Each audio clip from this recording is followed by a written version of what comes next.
Salut, c'est Guillaume. Je vous propose de découvrir un extrait du prochain épisode de Course épique. Course épique, c'est chaque semaine un invité, une course, une histoire hors du commun.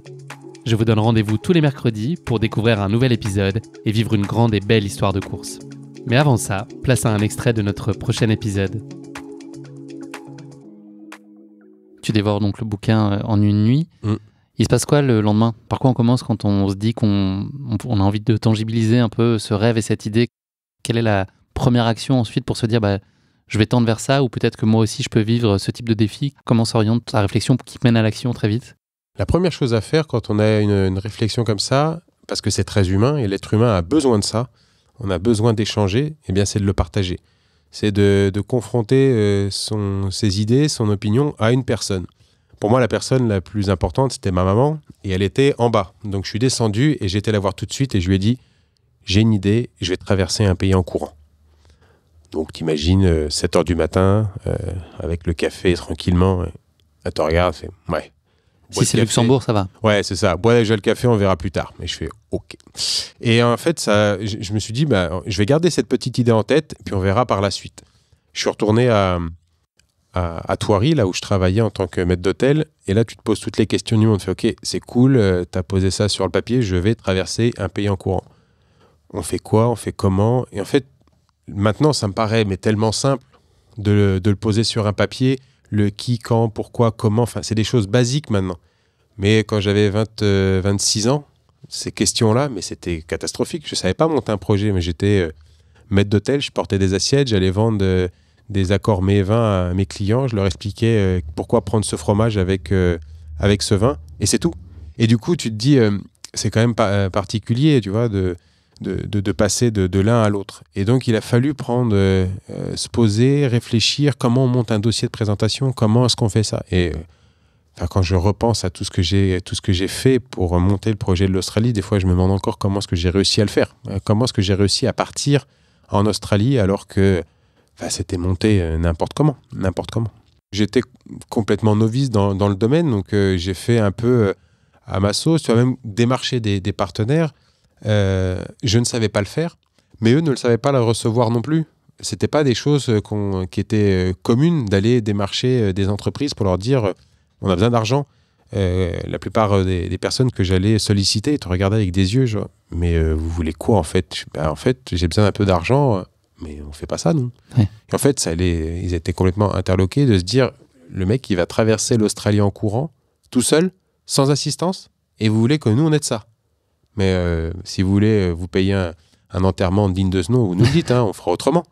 Et en fait, j'ai mis des années à comprendre tout ça. Moi, je comprenais pas pourquoi est-ce que la plupart des entreprises que je sollicitais me répondaient avec un non.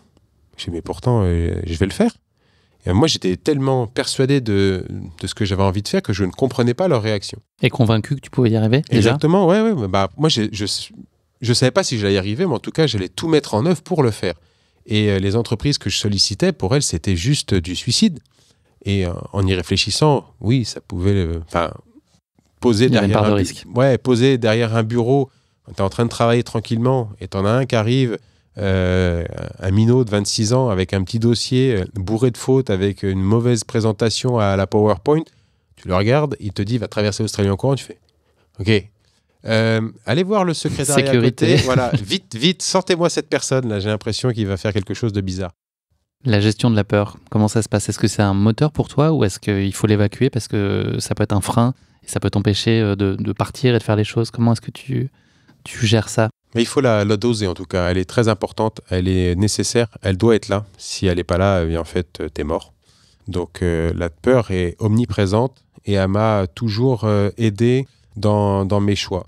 En Australie, par exemple, lorsque j'ai dû aller chasser un brown snake, donc c'est l'un des serpents les plus dangereux sur Terre, quand tu dois aller chasser un serpent, moi je partais toujours au principe où tous les serpents sont mortels. Comme ça, au moins, tu sais, c'est pas « Ah oui, mais il avait les écailles comme ça, on m'a dit que... » Non, on s'en fout, ça. Quand ils mordent, on s'en fout. Ils peuvent être mortels.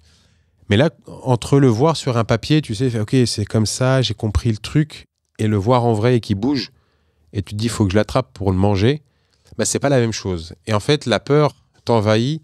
Et en fait, c'est une peur, c'est une bonne peur parce qu'elle est là pour te rappeler où est-ce que tu es, ce que tu fais, que s'il y a un risque à prendre, bah, tu es au courant de ce que tu fais et surtout, tu es au courant que si tu te fais mordre, les secours vont mettre un certain temps à arriver et que au mieux, tu vas perdre la jambe ou le bras parce qu'ils vont te le sectionner parce que ça sera complètement pourri si tu veux, ou alors tu y laisses la vie.